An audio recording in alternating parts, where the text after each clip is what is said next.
Hello boys and girls, ಎಲ್ಲರಿಗೂ ಮತ್ತೆ ನಿಮ್ಮ ಕೆ ಅಂದರೆ ನಿಮ್ಮ ಸ್ಪೀಕರ್ ಅಂದರೆ ನಾನು ಮಾತಾಡ್ತಿದ್ದೀನಲ್ಲ, ನಾನು ಮಾಡುವ ಹಾರ್ಟ್ಲಿ ವೆಲ್ಕಮ್.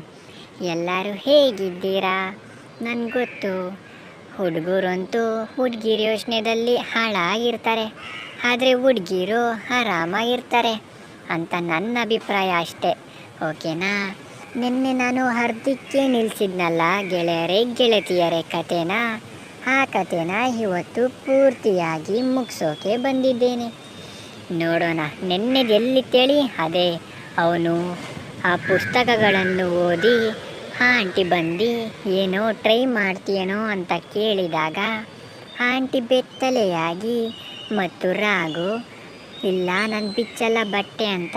ಇವಾಗಾದರೂ ಸ್ವಲ್ಪ ಜ್ಞಾಪನ ಬಂದಿರುತ್ತಲ್ಲ. ಬಿಡಿ, ಇವಾಗ ಈ ಕಥೆನ ಫುಲ್ಲು ರೊಮ್ಯಾಂಟಿಕ್ಕಾಗಿ ಹೇಳ್ತೀನಿ.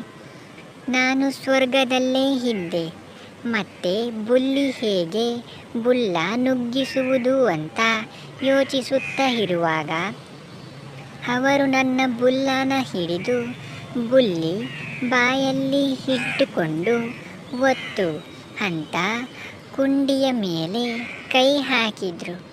ನಾನು ಜೋರಾಗಿ ಹೊತ್ತಿದೆ. ಸುಮಾರು ಅರ್ಧ ಭಾಗ ಒಳಗೆ ಹೋಗಿರಬಹುದು. ಬಹಳ ಬಿಸಿ ಜಾರಿಕೆ ಮೃದು ವಸ್ತು ಹಿಡಿದ ಥರ ಆಗಿತ್ತು. ಮತ್ತೆ ಅವರ ಕೆನ್ನೆ ಕಿವಿ ಎಲ್ಲ ನೆಕ್ಕುವ ಮನಸ್ಸಾಯಿತು.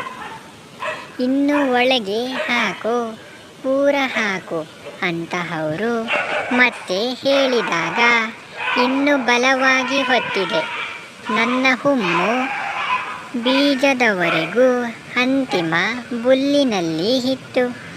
ನನಗೆ ಹೇ ಅನಿಸುತ್ತಾ ಇತ್ತು, ಅವರಿಗೂ ಆಹಾ ವಾ ಥರ ಆಗಿತ್ತು. ಮತ್ತೆ ಅವರು ಸ್ವಲ್ಪ ಹೊರಗೆ ತೆಗೆದು ಒಳಗೆ ಹಾಕು ಅಂದರು. ಮತ್ತೆ ನಾನು ತೆಗೆಯುವಾಗ ಸ್ವಲ್ಪ ಮಾತ್ರ, ಪೂರ ಹೊರಗೆ ತೆಗೆಯಬೇಡ ಅಂದರು. ನಾನು ಸ್ವಲ್ಪ ಹೊರಗೆ ತೆಗೆಯುವುದು, ಒಳಗೆ ಹೊತ್ತುವುದು ಮಾಡ್ತಾ ಇದ್ದೆ.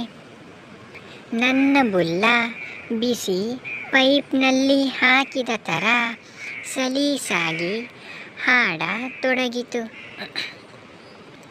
ಮತ್ತೆ ಇವಾಗ ಇನ್ನೂ ಸ್ವಲ್ಪ ಹೊರಗೆ ತೆಗೆದು ಮತ್ತೆ ಒತ್ತು ಅಂದರು.